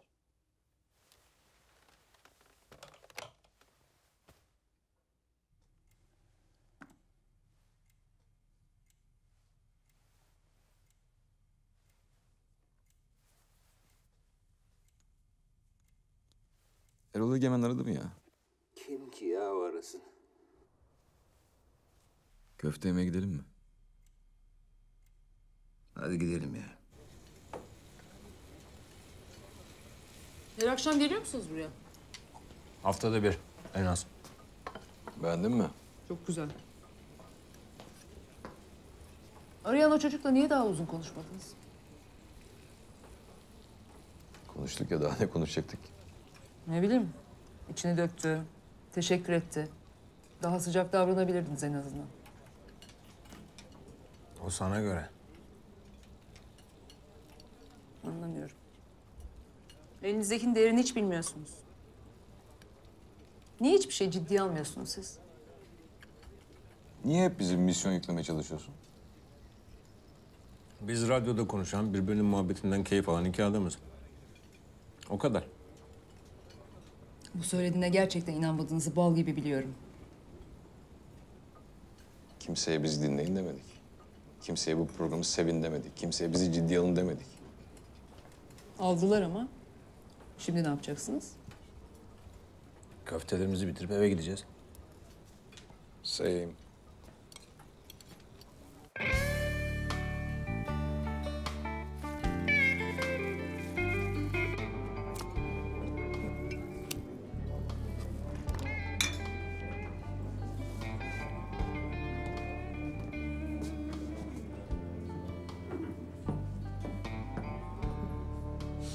Abi ben anlamıyorum ya. Program bu kadar popüler anasını satayım. Biz hala kitap satamıyoruz. Bizim faydası olsa anasını satayım ya. Kaan programı kullanmak istemiyor ki. Allah ben onu bunu bilmem. Bu program benim hayatımı değiştirdi. Resmen kurtardı beni ya. Hiç kimse tahmin etmedi buralara geleceğini. Bu var ya bu. Bu yaşadıklarımız bir gün bitecek. Arayacağız bugünleri. Bilmem. Belki başka şeyler başlar. Bizim 68'imiz de bu herhalde.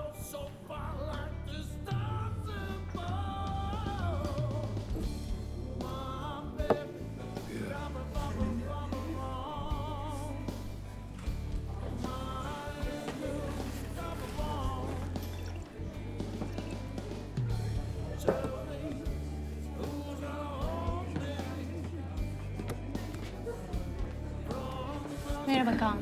Merhaba. Nasılsın? İyi sen?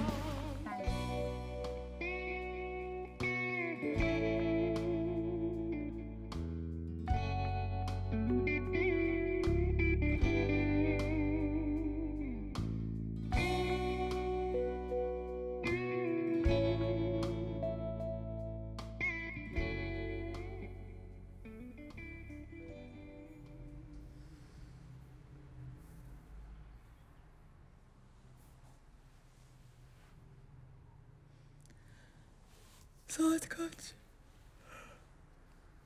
10. Of. Ne oldu? Annemleri karşılamam lazım. Edirne'ye giderken günübirlik bana uğrayacaklar. Ara söyle gecikeceğini. Ayıp olur.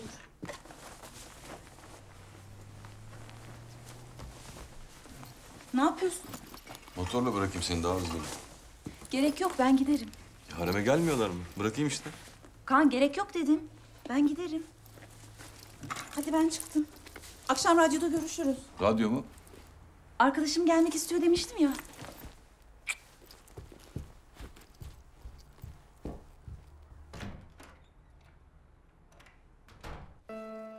İnanmak istediğim her şeye inandım bugüne kadar Kaan. Sonunda öleceğimi, sonunda kanayacağımı bildiğim halde istediğim her şeye inandım. Bir şeyleri elde etmeye çok yakın hissettiğimde de kaybettim. Angut'sun ya. Evet. O zaman bir şiir okuyacağız.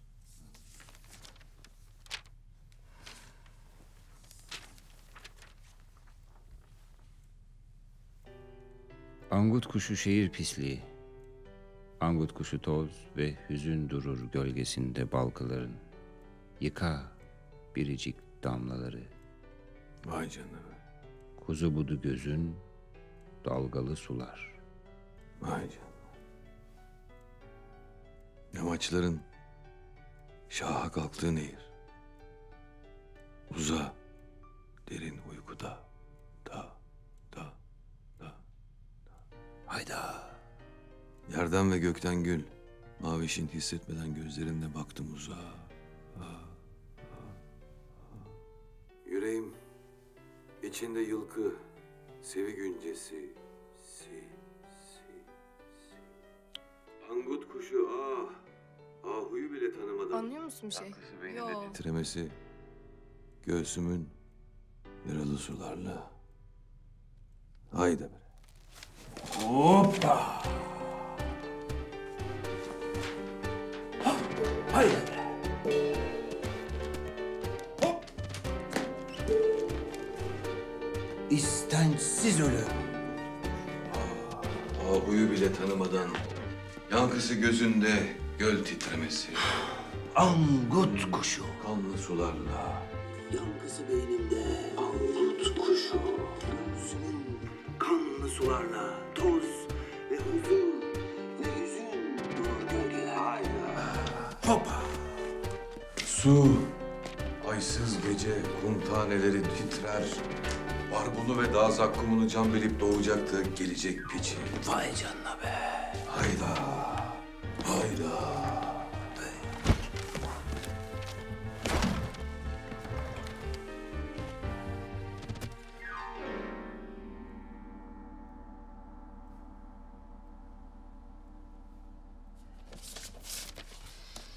Akşamları sizden başka kimse olmuyor mu?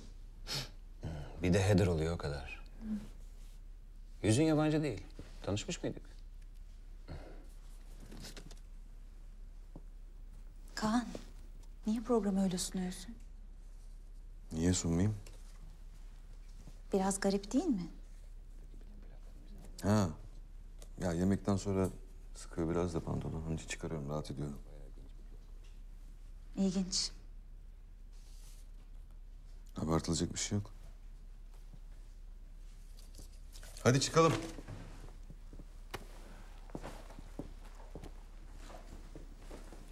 Buyurun.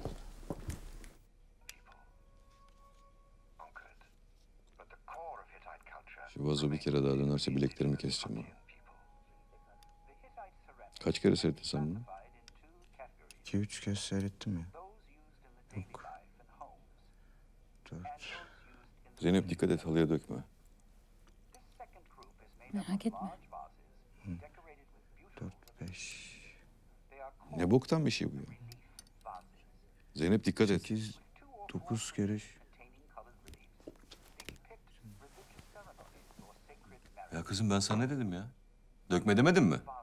Özel bir halı o.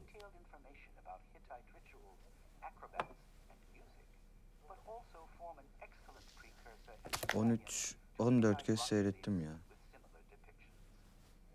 Pardon. 15 miydi lan acaba? Tam hatırlamıyorum. Kaan'ın sana çok selamı var. Nasıl? İyi mi? Aynı. Sen. Sana bir şey vereceğim.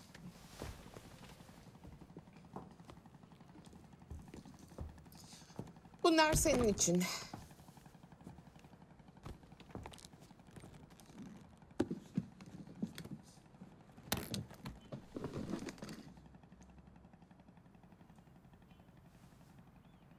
Anlamadım. Çoğu orijinal. Birinci baskı. Anne bunlar acayipler.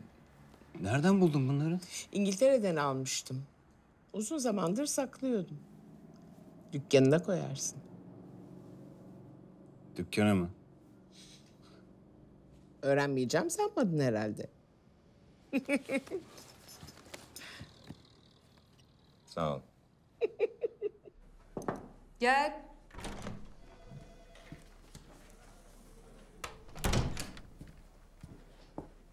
Aslı Hanım. Efendim. Yine mi ceza aldılar? 1 numara çıkmışlar. Normal. Son aylarda kendi saatlerinde zaten ikinci oluyorlardı. Kendi saatlerinde değil sadece. Gün birincisi çıkmışlar.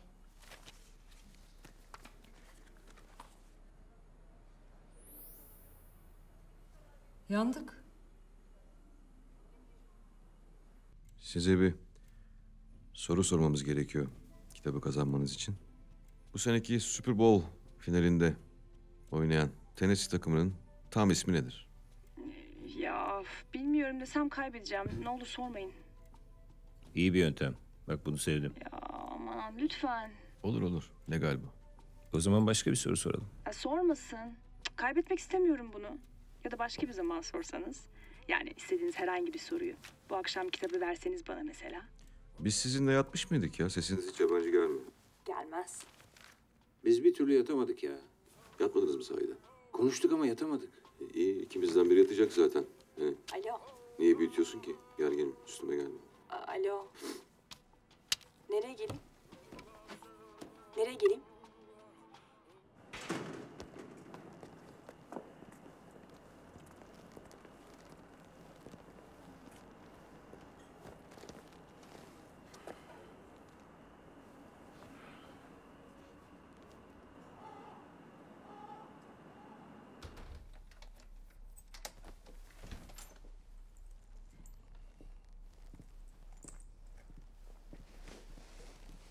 Neredeydin? Mete ile Hakkı Usta'ya gittik. Çok mu önemliydi Hakkı Usta? Bu akşam sende kalacağımı biliyordum. Geldim işte Zeynep. Ne oluyoruz ya? Yok bir şey.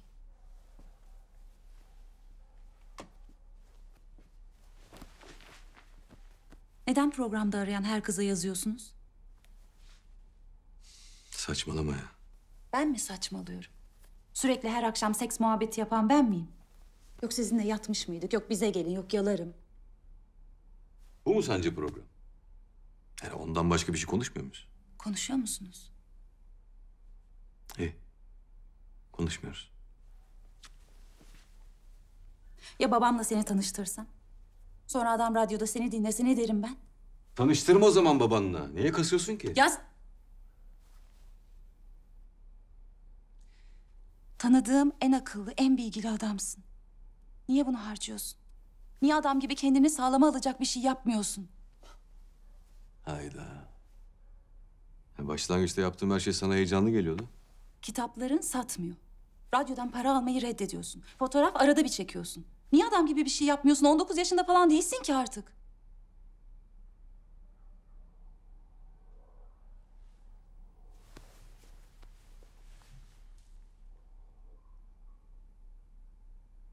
Ben buyum kızım. Hiç saklamadım. Sana hiç yalan söylemedim. Hiç değişmedim. Eğer memnun değilsen, yani sana yetemiyorsam siktirip gidersin.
Sonra? Hiç gülümsemedi. Hiç gülümsemeyecek gibiydi. İyi bir gün batımından beklenebilecek her şey vardı oysa gökyüzünde. Bütün o sıcak renkler, hafif bir esinti. Ve parfümünün kokusu. O anda bir örs düşse gökyüzünden ancak 9 gün 9 gece sonra varabilirdi yeryüzüne. Amerika'dan uzun zamandır beklediğim bir iş teklifi aldım.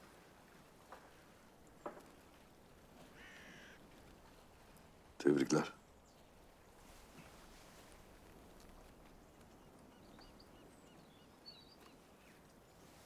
Gidip gitmeme konusunda kararsızım. Neden?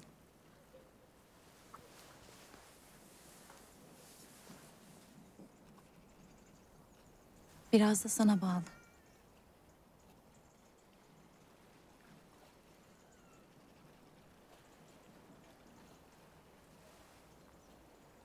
Gitme dersen gitmem. Deneriz burada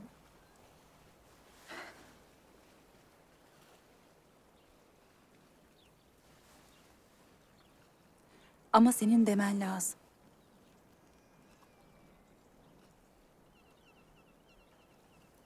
Gitmedi.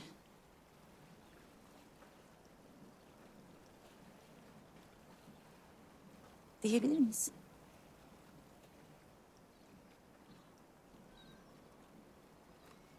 Gitmedi.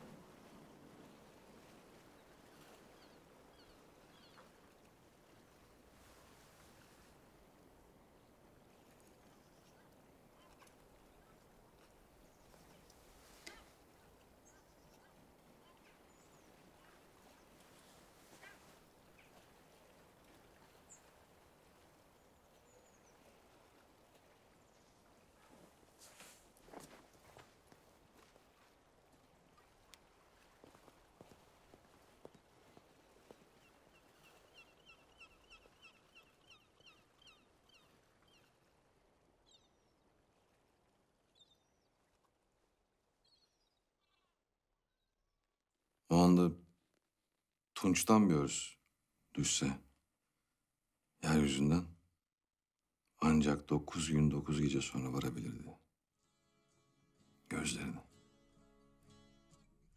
Uzun, ışıksız, soğuk bir an. Gerçekten böyleydi.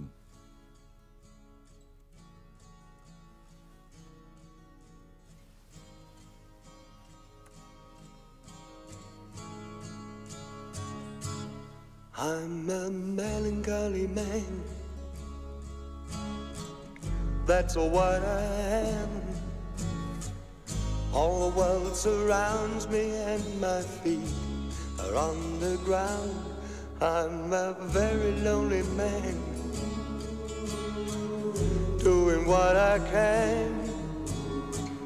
All the world astounds me and I think I understand that we're going to keep growing. Wait and see.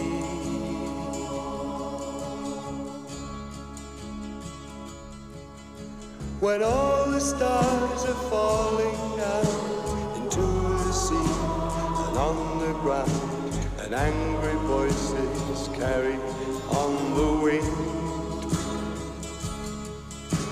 a beam of light will fill your head, and you'll remember what's been said by all the good men this world's ever known.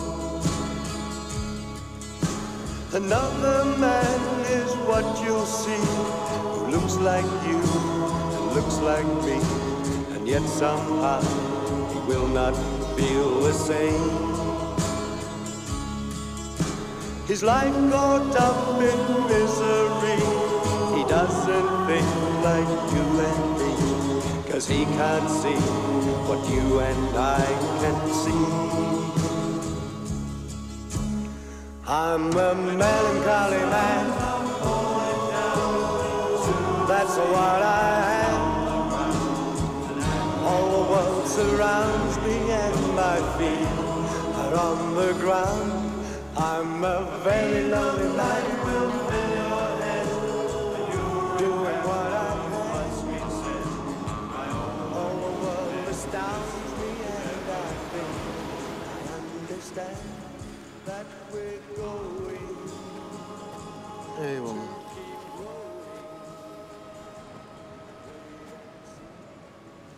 İyi misin?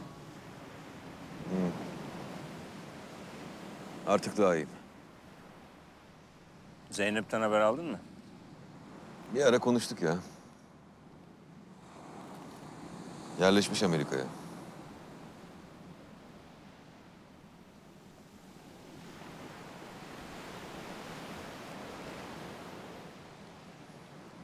Rock'n'roll'du, oydu buydu derken Hatun'a ne kadar aşık olduğumu anlamamış. Ama olmazdı zaten. Boş ver Amir.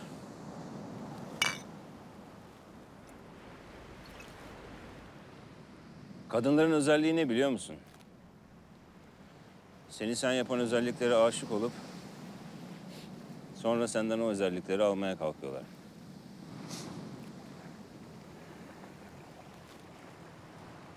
Dükkan nasıl? İyi.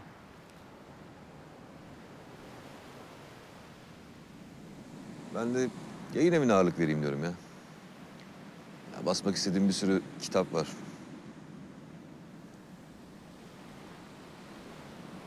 Bence değişiklik zamanı. Hı?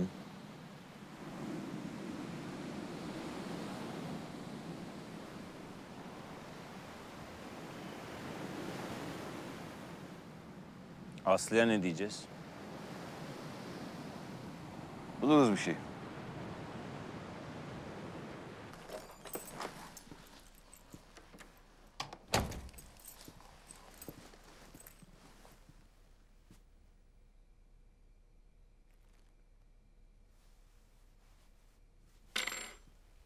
Hayrola? Ceyda ayrıldı benden. Beraber miydiniz ki? Büyük aşk yaşıyorduk. Fark etmedim. Kusura bakma ya. Bu ne? Şöyle sap sap baş başa bir yemek yiyelim dedim. Dondurma da aldım. Ahududu dolu. Çeviriyi de bitirdim. İyi misin oğlum? Dediğin gibi abi. Gerçekten çok yalnızız.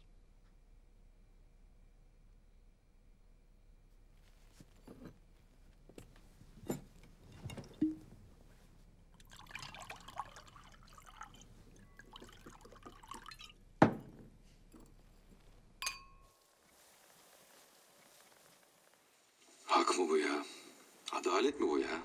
Ya Mete, bir adalet mesajı var ya. Ne adaleti ya?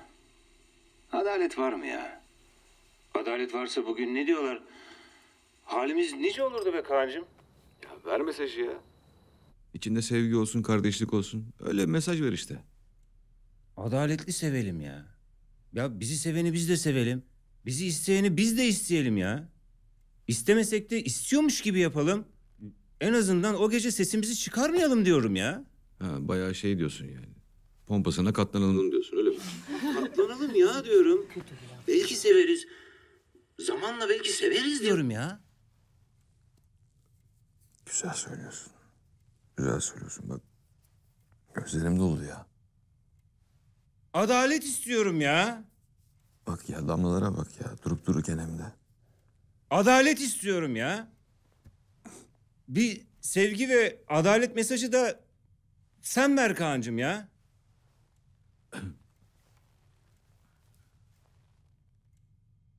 Ben tüm insanlık için, tüm halklar için, tüm hayvanlar için, tüm menekşeler için, tüm dağ çilekleri için, tüm kardelenler için, hepimiz için, herkes için, bu dünyayı var eden, bu dünyada var olan herkes için, hepimiz için adalet ve sevgi istiyorum. Teşekkürler Türkiye. Oh be. Bravo. Eyvallah. Maşallah.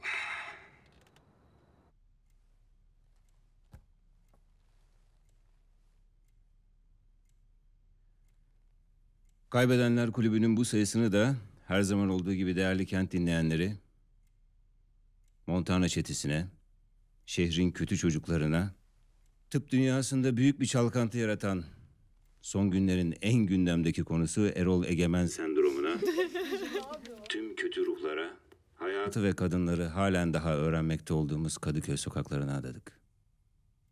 Hem de hiç tereddüt etmeden. Önümüzdeki salı gecesi ve bundan sonraki gecelerde sizinle beraber olamayacağız. Kaybedenler Kulübü'nün bu geceki ve tüm nüshaları sona erdi.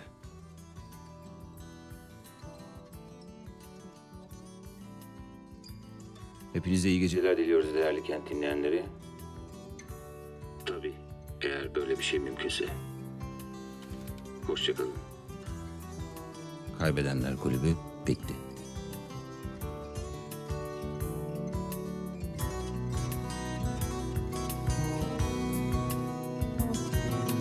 Senle beraber olsam da sevgilim, ayrılsak da ölsek de bu yolda hep yalnızlık yavrum, yalnızlık ömür boyu, yalnızlık ömür boyu. Senle beraber olsam da sevgilim, hiç görmesek birbirimizi, özlesek,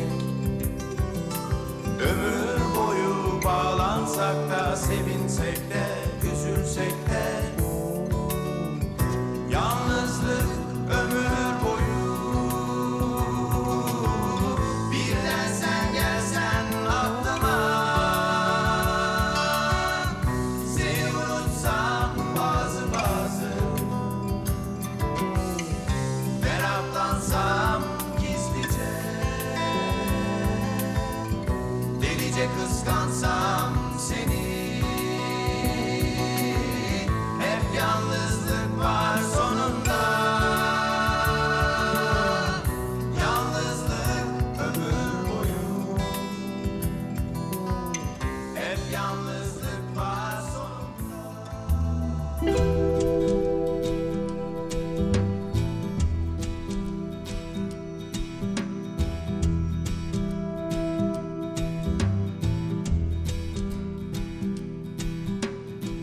touch my heart, unveil my soul.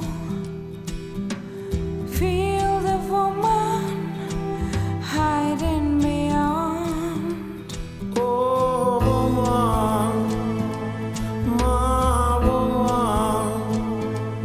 Oh, woman, now and forever. Oh, my woman, my woman. Oh,